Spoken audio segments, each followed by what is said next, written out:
Start. I like what you said last night about how when you were creating the score for certain things, you would take a theme and you would just have a slight change of a note, like it would be a flat or a sharp or whatever it might be for that case. When you do stuff like that and you have a theme for one character and you can change it slightly for another, how does that open you up for larger compositions and like scores that might have like bigger orchestration or whatever it might be? Coming in hot with a great question. I'm going to try not to get too nerdy about this. I was a classically trained pianist, so it's fine. Oh, shit. I was like, Okay. I love nerdy. Okay.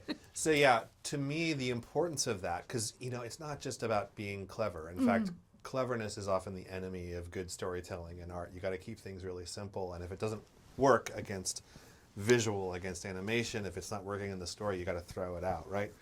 So I'm very mistrustful of clever ideas. Why that was so important to have a family of themes that were all interconnected is, first of all, this is a very, at its heart, a very simple story about family. It's actually a very intimate and a very loving and very tender story. That, of course, family gets ripped away from a couple of the key characters in the story. All the more reason to make things, simple. And that's why I chose having one instrument play a lot of the kind of storytelling role, which is not the instrument you would think of using for a big kaiju superhero action movie, which is the harp.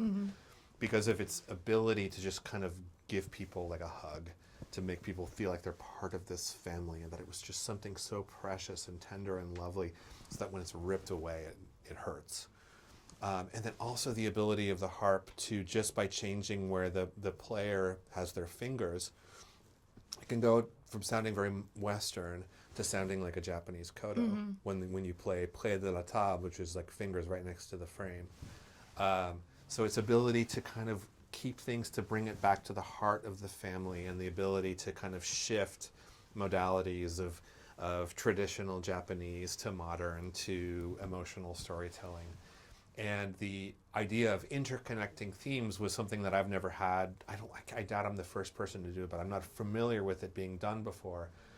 But it was a way of taming the insane number of musical influences on the score. You have Japanese percussion, you have 8-bit video game consoles being played like synthesizers, you have a Japanese vocal synthesizer, you have electric guitar played by Tim Henson, one of the great living guitar shred gods that are around today. So it's just this sprawling, like, how am I going to make this all cohesive? And so that's why I came up with this idea, like, let's have a theme that interconnects with all of the other themes.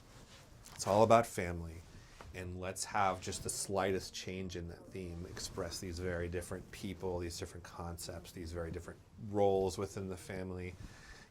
Onda is defined by having his family taken from him. So I wanted it to just, like, every time we hear his theme, it's sort of like a broken form of the family theme. So that's kind of just how it all works. Well, I love it. And I have to ask a two-part question. As a composer, do you listen to other scores and kind of, you're like, I love this score? And if so, this whole movie I just kept being like, dads. Like, I felt like that meme of Kermit the Frog where or the, like, white thing that goes like this. Because I was just like, it's dads the entire time. But there are so many good movie scores about dads now. And Yes.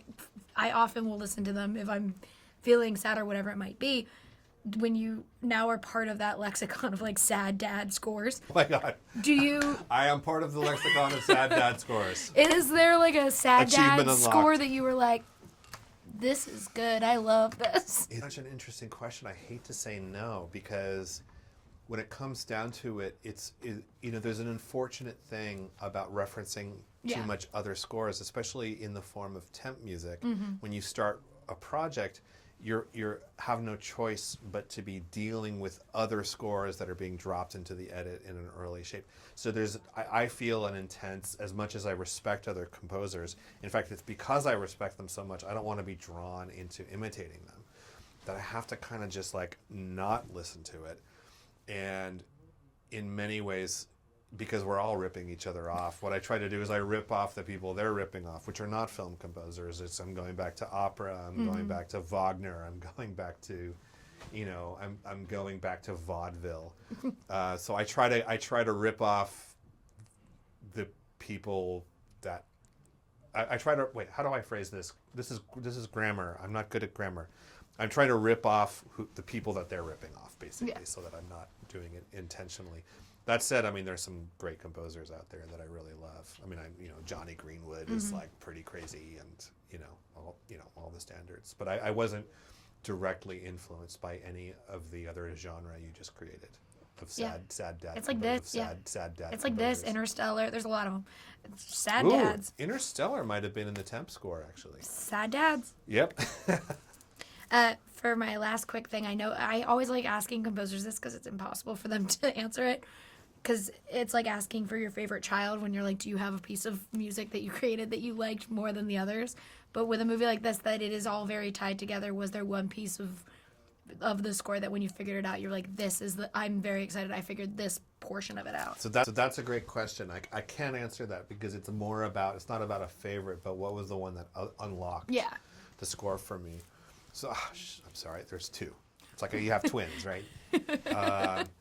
It's the scene where Gigantron dies and Emmy is born, because it's this incredible turn where you go from this like really fun and then really brutal dogfight, which is just like classic, really thrilling, chase through the skies above Tokyo.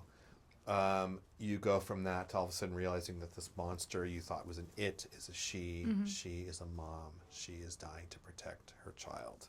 It's a very sudden turn story-wise, and it was the first complete cue that I composed, and the ability to go from that turn, that really quick transformation where you go from just like, sort of Sunday matinee big adventure scene to all of a sudden like, oh my God, why am I feeling these things? Like it's this reverence, and then the magic of this moment of this poster right here where you see a father figure who has no idea that he's becoming a father figure, and a child that's looking up and saying mom, and just what a precious moment that is, to feel like I composed it and I kind of nailed it. That was a huge moment for me that unlocked the rest of the score.